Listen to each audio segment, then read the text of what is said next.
అని చెప్పినారు. కానీ ఈ రోజు వరకు 10 సార్లు కాదు 100 సార్లు అడిగినా అటు పాలమూరు రంగారెడ్డి ఎత్తిపోతల పథకానికి కానీ ఇటు కాళేశ్వరానికి కానీ జాతీయ హోదా ఇవ్వడానికి మోడీ గారికి మనసు రాలేదు. బీజేపీకి మన రైతాంగం మీద కానీ మన రాష్ట్రం మీద కానీ ఎన్నడూ ప్రేమ లేదు, భవిష్యత్తులో కూడా ఉండబోదు. అట్లాగే ఇప్పుడు కొత్తగా విచిత్రమైన ప్రతిపాదన మీరు చూసే ఉంటారు. నిన్న మొన్న చాలా విచిత్రమైన ప్రతిపాదన. గోదావరి నీళ్లు తెలంగాణకు వద్దంట, గోదావరి నీళ్లు కిందికి పోవాలంట, ఆంధ్రాకు పోవాలంట, ఆంధ్ర నుంచి కావేరీ ద్వారా కర్ణాటక మీదుగా తమిళనాడు దాకా పోవాలంట. మరి తెలంగాణకు ఎక్కడి నుంచి నీళ్ళు ఇస్తారంటే హిమాలయ మంచు కొండలు కరిగి నీళ్ళు వస్తాయి చూడు, ఆ నీళ్లు మనకిస్తారంట. 11 ఏళ్లలో పైసా ఈనోడంట హిమాలయాల మంచు కొండల నుంచి మనకు నీళ్లు తెచ్చిస్తారంట. అది మనం నమ్మాలంట. నమ్మి మోడీ గారికి జైగొట్టి ఈ నదుల అనుసంధానానికి మనందరం కూడా జేజేలు పలుకుతూ మనందరం కూడా బీజేపీకి మరొకసారి ఓట్లేసి మన ఏళ్ళతో మన కన్నే పొడుచుకోవాలి. 8 మంది ఎంపీలు ఉన్నారు బీజేపీ వాళ్ళు, 8 మంది, కాంగ్రెస్ వాళ్ళు 8 మంది, బీజేపీ వాళ్ళు 8 మంది. దొంగలు కలిసి ఊర్లు పంచుకుని అంటారు. ఒక అట్లనే ఉన్నది కరెక్ట్గా 16, ఒకటి మజ్లిస్సు, 17లో ఒకటి మజ్లిస్సు, ఇంకొక 16 మిగిలితే 8 వాళ్ళు 8 వీళ్ళు. మరి 16 మంది ఉన్నారు. ఒక్కటంటే ఒక్కరోజు బీజేపీ ఎంపీలు ఎన్నడన్నా ఏమయ్యా రేవంత్ రెడ్డి గారు ఏది నువ్వు ఇస్తానన్న 4000 పెన్షను అని అడగంగా మీరు చూసిర్రా? ఎన్నడన్నా 6 గ్యారంటీలు ఏమైనా రేవంత్ రెడ్డి గారు అని ఒక్క బీజేపీ ఎంపీ మాట్లాడతాడా? తులం బంగారం ఏమైందని మాట్లాడతాడా? రైతు బంధు ఎందుకు వేస్తలేవని మాట్లాడతారా ఒక్క బీజేపీ ఎంపీ? రైతు రుణమాఫీ ఎందుకు జరుగుతలేదని మాట్లాడతారా? ఒక్కరు మాట్లాడరు. కానీ కేసీఆర్ గారి మీద మాత్రం ఒంటికాలతో లేస్తారు బీజేపీ వాళ్ళంతా.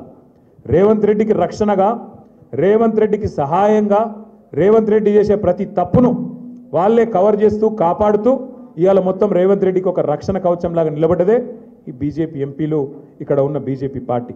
నేనేదో ఉత్తగానే చెప్తలేను. ఒకసారి మీరు ఆలోచించండి, జాగ్రత్తగా ఆలోచించండి. మేము ఢిల్లీ దాకా పోయినాం. రేవంత్ రెడ్డి గారు ఆయన బావమరిదికి 1137 కోట్ల కాంట్రాక్ట్ ఇచ్చిండు మీ కేంద్ర ప్రభుత్వ స్కీమ్లో.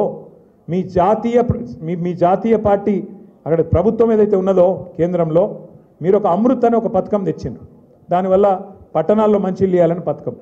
ఆ పథకంలో ఏ అర్హత లేకపోయినా, సాంకేతిక అర్హత కానీ ఆర్థిక అర్హత కానీ లేకపోయినా రేవంత్ రెడ్డి తన బావమరిదికి 1137 కోట్ల కాంట్రాక్ట్ ఇచ్చిండు అని ఆధారాలతో సహా కేంద్ర ప్రభుత్వానికి మేము కంప్లైంట్ చేసి వస్తే ఈరోజు వరకు ఉలుకు లేదు, పలుకు లేదు, దున్నపోతు మీద వానబడ్డట్టే ఉన్నది తప్ప ఇప్పటి వరకు స్పందన లేదు.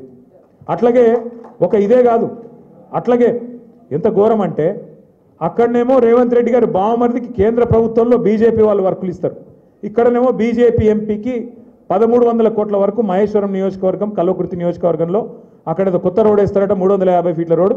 ఆ వరకు బీజేపీ ఎంపీకి రేవంత్ రెడ్డి గారు ఇస్తారు. ఇంతకంటే మంచి దోస్తాను ఎక్కడ ఉంటుందా? అక్కడనేమో రేవంత్ రెడ్డి బావమరిదిని కాపాడతారు, ఇక్కడనేమో బీజేపీ ఎంపీకి ఎర్ర తివాచి పరిచి మొట్టమొదటిసారి కాంగ్రెస్ ప్రభుత్వంలో బీజేపీ ఎంపీలకు కాంట్రాక్ట్లు. దీని అర్థమైంది. మరి అర్థం చేసుకోవాలి మనం కూడా. సివిల్ సప్లైస్లో బియ్యం కొనుగోలులో కుంభకోణం జరిగింది అని ఆధారాలతో సహా ఈడీకి కంప్లైంట్ చేస్తే అక్కడికి ఎవరు రారు. ఏ ఈడీ మాట్లాడది, కేంద్ర ప్రభుత్వం మాట్లాడది, ఒక బీజేపీ ఎంపీ మాట్లాడాడు, ఒక బీజేపీ ఎమ్మెల్యే అంతకంటే మాట్లాడాడు.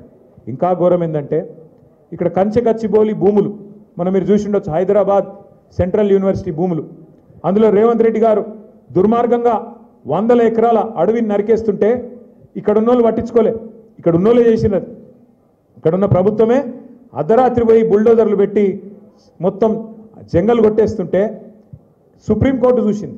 ఇక్కడ ఉన్నోళ్ళు కేంద్ర ప్రభుత్వం వాళ్ళు ఉల్కలేదు, పలకలేదు, ఒక్క బీజేపీ ఎంపీ మాట్లాడాడు. సుప్రీంకోర్టు చూసి సుప్రీంకోర్టు ఒక కమిటీ వేసి ఆ కమిటీ తీర్పు చెప్పి